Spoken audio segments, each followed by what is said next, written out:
அனைவருக்கும் வணக்கம். விருச்சக ராசிக்காரர்களுக்கு ஐப்பசி மாதத்தில் திடீர் கோடீஸ்வர யோகம் கிடைப்பதற்கான வாய்ப்பும் யோகத்தையும் எந்தெந்த கிரகநிலைகள் உறுதிப்படுத்துகின்றன என்பதை சற்று விரிவாக பார்க்கலாம் வாங்க. ஐப்பசி மாதத்தில் குரு வக்ரத்தில் இருந்தாலும் ரூணரோக சத்ருஸ்தானத்தில் சஞ்சரிப்பது நல்ல பலனை கொடுக்கக்கூடிய ஒரு அமைப்பாக பார்க்கப்படுகிறது. சனி வக்ர நிவர்த்தி பெறுகிறாருங்க சகாயஸ்தானத்தில். இது முதன்மையான கோடீஸ்வர யோகத்தை கொடுக்கக்கூடிய ஒரு அமைப்பாக பார்க்கப்படுகிறது. மேலும் இந்த தருணத்தில் சுக்கிரன் மற்றும் கேது லாபஸ்தானத்தில் வீற்றிருக்கின்றனர். லாபஸ்தானத்தில் வீற்றிருக்கக்கூடிய இந்த இரு கிரகநிலைகளின் அமைப்பு காரணமாக திடீர் கோடீஸ்வர யோகம் நிறைந்து கிடைப்பதற்கான வாய்ப்பும் அதற்கான சூழ்நிலையும் பல விஷயங்கள்ல கிடைக்க போகிறது என்பதை கிரகநிலைகள் துல்லியமாக உறுதிப்படுத்துகின்றன. எனவேதான் விருச்சிக ராசிக்காரர்களுக்கு ஐப்பசி மாதம் மிகப்பெரிய அளவில் பொருளாதார ரீதியான முன்னேற்றத்தை ஏற்படுத்தி கொடுக்கக்கூடிய மாதமாக பார்க்கப்படுகிறது.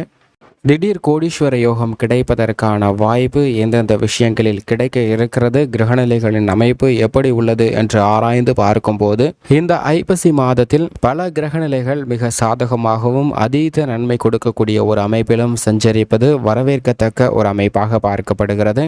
ஏனென்றால் நவ கிரகங்களிலே வலிமை வாய்ந்த குருவை பொறுத்தவரைக்கும் அவர் மேசராசியில் வக்ரகதியில் சஞ்சரிக்கிறாருங்க. அதிவிரைவாக அனைத்து விதமான பணிகளையும் துல்லியமாக செய்து முடிக்கக்கூடிய வாய்ப்பையும் யோகத்தையும் வக்ர குரு கொடுக்கிறாருங்க. குரு வக்ரம் பெற்றிருப்பது பல்வேறு விஷயங்கள்ல மிகப்பெரிய மாறுதலை ஏற்படுத்தி கொடுக்கக்கூடிய ஒரு அமைப்பாக பார்க்கப்படுகிறது. அது மட்டுமல்லாது இந்த ஐப்பசி மாதத்தில் 23/10/2023 முதல் வக்ர நிவர்த்தி பெறுகிறாருங்க சனி பகவான். நவ கிரகங்களிலே அதீத வலிமை வாய்ந்த மிக முக்கியமான கிரகமாக பார்க்கப்படுபவர் சனி பகவான். அப்படிப்பட்டவர் வக்ரகதியில் சஞ்சரித்ததால் சில விஷயங்கள்ல சிலம்பங்கள் குறைந்திருந்தாலும் சில விஷயங்கள்ல நன்மைகள் அதீதமாக கிடைக்க இயலாத ஒரு அமைப்பாக பார்க்கப்பட்டது. தற்போது அவர் வக்ர நிவர்த்தி பெறுவது பல்வேறு விதத்தில் நன்மையும் யோகமும் அதிர்ஷ்டமும் கிடைக்கக்கூடிய ஒரு அமைப்பாக பார்க்கப்படுதுங்க. ஏனென்றால் அவர் வக்ர நிவர்த்தி பெற்று இன்னும் சில மாதங்கள் இந்த மாதம் முழுவதுமே அவரது சொந்த ராசியான மகர ராசியில் முழு ஆட்சி பலத்துடன் அமர்ந்திருக்கிறார். முழு ஆட்சி பலம் பெற்ற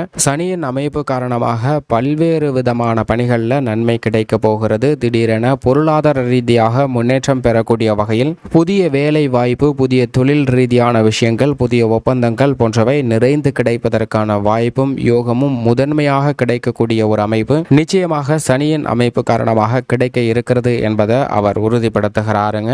இந்த தருணத்தில் மனித வாழ்வில் மிகப்பெரிய மாற்றத்தை ஏற்படுத்தக்கூடிய சக்தி வாய்ந்த நிழல் கிரகங்களாக இருக்கக்கூடிய ராகு கேதுவின் அமைப்பை பொறுத்த வரைக்கும் இரண்டு கிரக நிலைக்கும் தனியென ஒரு ஆட்சி வீடு கிடையாது. அப்படி இருக்கக்கூடிய இந்த நிலையில் ஐப்பசி மாதத்தில் சம கிரகங்களாக கருதக்கூடிய குருவின் ஆட்சி வீட்டிலும் கன்னிராசியின் ஆட்சி வீட்டிலும் அதிபதியான புதனின் ஆட்சி வீடான கன்னிராசியிலும் சஞ்சரிப்பது நல்ல பல முன்னேற்றத்தை ஏற்படுத்தி கொடுக்கக்கூடிய ஒரு அமைப்பாக பார்க்கப்படுகிறது. ராகு குருவின் ஆட்சி வீடான மீன ராசியில் அமர்ந்திருக்கக்கூடிய இந்த தருணத்தில் திடீரென எதிர்பாராத புதிய வாய்ப்புகளை நிறைந்து கொடுக்க போகிறாருங்க. இந்த புதிய வாய்ப்புகள் உங்களது பொருளாதார ரீதியாக முன்னேற்றத்திற்கு உள்ள தடைகளை தகர்த்தெறிவதற்கான வாய்ப்பையும் யோகத்தையும் உருவாக்கி கொடுக்கிறது. மோட்சக்காரகராக இருக்கக்கூடிய கேது புதனின் ஆட்சி வீடான கன்னிராசியில் அமர்ந்திருப்பதால் எவ்வளவு பெரிய இக்கட்டான சூழ்நிலை ஏற்பட்டாலும் தெளிந்த அறிவாற்றலை பயன்படுத்தி மிக துல்லியமாக முடிவெடுப்பதற்கான வாய்ப்பும் யோகமும் கிடைக்க இருக்கிறது.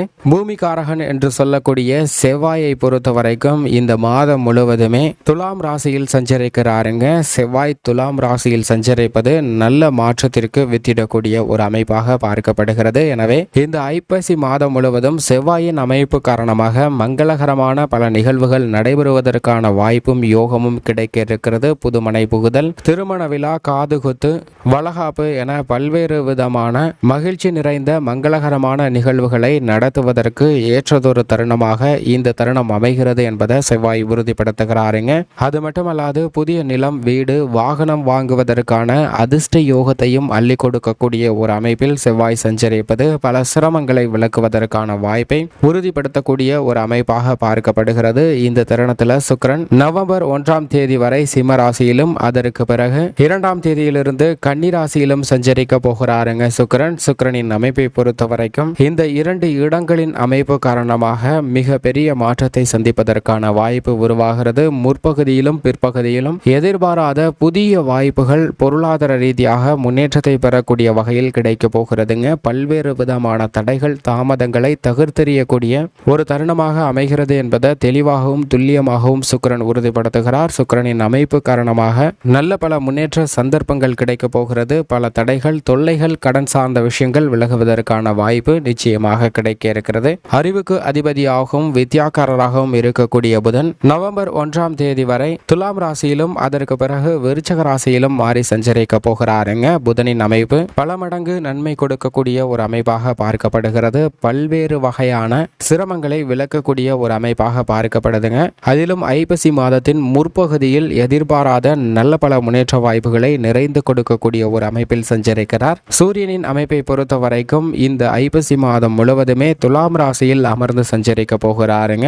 இந்த தருணத்தில் பெரும்பாலும் செவ்வாயுடன் சூரியன் இணைந்து சஞ்சரிக்கிறாருங்க. செவ்வாயுடன் சூரியன் இணைவது மிக பெரிய அளவிற்கு மாற்றத்தையும் நன்மையும் கொடுக்கக்கூடிய ஒரு அமைப்பாக பார்க்கப்படுகிறது. அது மட்டுமல்லாது முற்பகுதியில் புதனுடன் இணைந்து சஞ்சரிக்கிறாருங்க. புத ஆதித்ய யோகம் வலுவாக கிடைக்கிறது. எதிர்பாராத பல அதிரடியான மாற்றங்கள் நிறைந்து கிடைப்பதால் நிச்சயமாக கோடீஸ்வர யோகம் கிடைப்பதற்கான வாய்ப்பும் யோகமும் உண்டு என்பதை கிரகநிலைகள் தெளிவாக உறுதிப்படுத்துகின்றன. சந்திரனின் அமைப்பை பொறுத்த வரைக்கும் அஷ்டமத்தில் சஞ்சரிக்கும் போது மட்டும் விழிப்புணர்வுடன் இருங்க. மற்ற தருணங்கள் அனைத்துமே நல்ல முன்னேற்ற வாய்ப்புகளை நிறைந்து கொடுக்கக்கூடிய ஒரு அமைப்பாக பார்க்கப்படுகிறது. இப்படி கிரகநிலைகளின் அமைப்பு இருக்க இந்த ஐப்பசி மாதத்தில் கோடீஸ்வர யோகம் கிடைப்பதற்கான வாய்ப்பு எந்தெந்த விஷயங்கள்ல கிடைக்கிறது, நன்மை எந்தெந்த விஷயங்கள்ல நிறைந்து கிடைக்கிறது என்பதை பார்க்கலாம். விருச்சக ராசிக்காரர்களின் குடும்ப சூழ்நிலையை பொறுத்த வரைக்கும் 6இல் குரு இருந்தாலும் அவர் வக்ரத்தில் இருக்கிறார். அது மட்டுமல்லாது அவருடைய பார்வை 2, 10, 12 ஆகிய இடங்களில் கிடைக்கிறது. குரு பார்க்கின் கோடி நன்மை என்பார்கள். அப்படிப்பட்ட குருவினுடைய சுப பார்வை தனஸ்தானம், விரயஸ்தானம் மற்றும் தொழில் ஸ்தானத்திற்கு கிடைப்பதால் தொழில் ரீதியாக மிக சிறந்த வளர்ச்சி கிடைக்க போகிறது.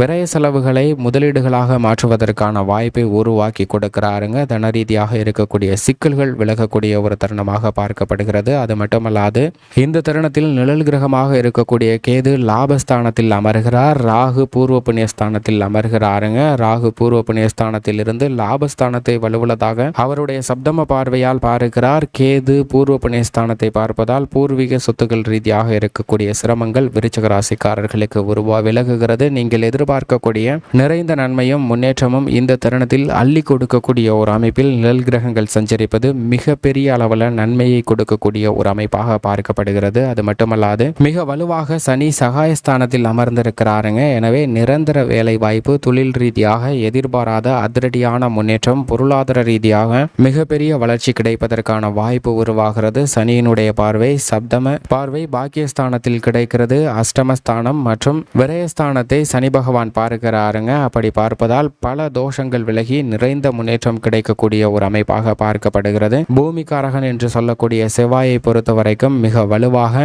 விரயஸ்தானத்தில் அமர்ந்திருக்கிறாருங்க. ராசியின் அதிபதி அவருடைய பார்வை 3, 6, 10 ஆகிய இடங்களில் கிடைப்பதால் எந்த காரியத்தை கையில் எடுத்தாலும் வெற்றி கிட்டும். கடன் வாங்க வேண்டிய ஒரு சூழ்நிலை இல்லை. நல்ல முன்னேற்றம் கிடைப்பதற்கான வாய்ப்பு உருவாகிறது என்பதை துல்லியமாக உறுதிப்படுத்துகிறார். பெரும்பாலும் சுக்கிரன் லாபஸ்தானத்தில் வீற்றிருக்க போகிறாருங்க. லாபஸ்தானத்தில் வீற்றிருக்கக்கூடிய சுக்கிரன் இந்த தருணத்தில் ரூணரோக சத்ருஸ்தானத்தை மிக வலுவுள்ளதாக மாற்றுகிறாருங்க. எனவே பூர்வ புண்ணியஸ்தானம் புனிதப்படுத்தப்படுகிறது. தொழில் ரீதியாக, வியாபார ரீதியாக, கலைத்துறை, அரசியல் துறை ரீதியாக புதிய வாய்ப்புகள் நிறைந்து கிடைக்கக்கூடிய ஒரு தருணமாக பார்க்கப்படுகிறது. புதனின் அமைப்பு காரணமாக கல்வியில் நல்ல முன்னேற்றம் கிடைக்கும். சூரியனின் அமைப்பு காரணமாக சில அலைச்சல்கள் இருந்தாலும் நல்ல பலன்களை நிறைந்து கிடைப்பதற்கான வாய்ப்பு விருச்சிக ராசிக்காரர்களுக்கு கிடைக்கிறது. மேலும் இந்த தருணத்தை சாதகமாக மாற்றிக்கொள்ள விருச்சிக ராசிக்காரர்கள் வாரத்தில் செவ்வாய்க்கிழமை விரதம் இருந்து அருகாமையில் உள்ள முருகப்பெருமாள் ஆலயம் சென்று வழிபாடு செய்யுங்கள். நிறைந்த நன்மையும் முன்னேற்றமும் நிச்சயமாக கிடைக்கும்.